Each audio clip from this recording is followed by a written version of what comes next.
मनीष सिसोदिया को मिली जेल से बेल। 17 महीने बाद मिली सुप्रीम कोर्ट से मनीष सिसोदिया को जमानत। मनीष सिसोदिया पर शराब घोटाला और मनी लॉन्ड्रिंग का था आरोप। मनीष सिसोदिया ने मांगी थी सुप्रीम कोर्ट से राहत की मांग। 10 लाख के निजी मुचल पर दी गई है मनीष सिसोदिया को जमानत।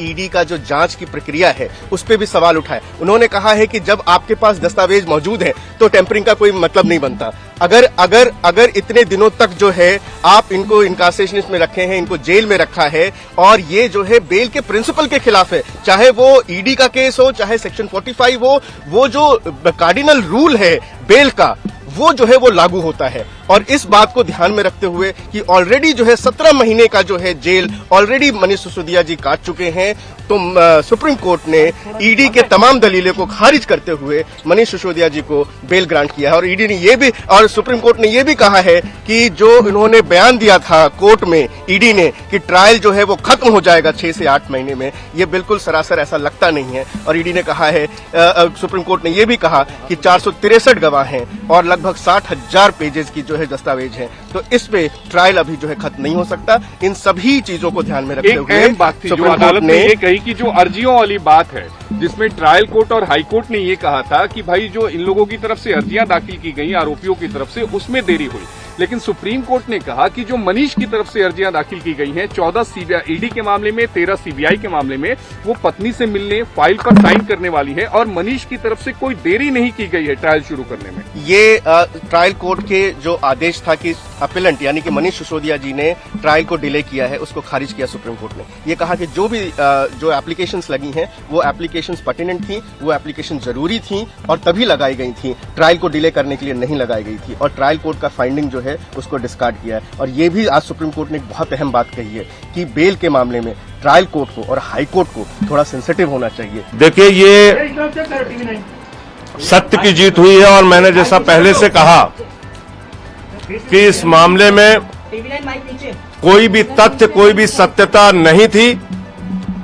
जबरदस्ती हमारे नेताओं को पकड़ पकड़ के जेल में रखा गया। मनीष सिसोदिया जी को 17 महीने तक जेल में रखा गया। क्या भारत के प्रधानमंत्री उनके जीवन के इन 17 महीनों का हिसाब देंगे? क्या भारतीय जनता पार्टी उनके इन जीवन के 17 महीनों का हिसाब देगी, जो शायद दिल्ली के स्कूलों को बनाने में काम आता, बच्चों को अच्छी शिक्षा देने में काम आता? जिंदगी के वो 17 महीने आपने जेल में डालकर बर्बाद किए मनीष सिसोदिया के। माननीय सर्वोच्च न्यायालय का हृदय से आभार है, सर झुका के नमन है कि लंबे इंतजार के बाद न्याय मिला, एक फैसला आम आदमी पार्टी के पक्ष में, मनीष सिसोदिया जी के पक्ष में, और एक एक कार्यकर्ता इस फैसले से उत्साहित है। एक एक देशवासी, दिल्ली का नागरिक इस फैसले से खुश है और सब ये मानते थे कि हमारे नेताओं के साथ जोर जबरदस्ती और ज्यादती हुई है। हमारे मुखिया अरविंद केजरीवाल जी को अभी भी जेल में रखा है, सत्येंद्र जैन जी को अभी भी जेल में रखा है। मैं उम्मीद करता हूं जल्द ही उनको न्याय मिलेगा। प्रभु से प्रार्थना करता हूं जल्द ही वो बाहर आएंगे। और आज ये जो फैसला आया है, मैं समझता हूं केंद्र की सरकार की तानाशाही पर एक जोरदार तमाचा है। जन खबर न्यूज देखने के लिए आपका धन्यवाद। चैनल को लाइक करें, सब्सक्राइब करें ताकि आपके लिए हम ऐसी और इंटरेस्टिंग वीडियो लाते रहें।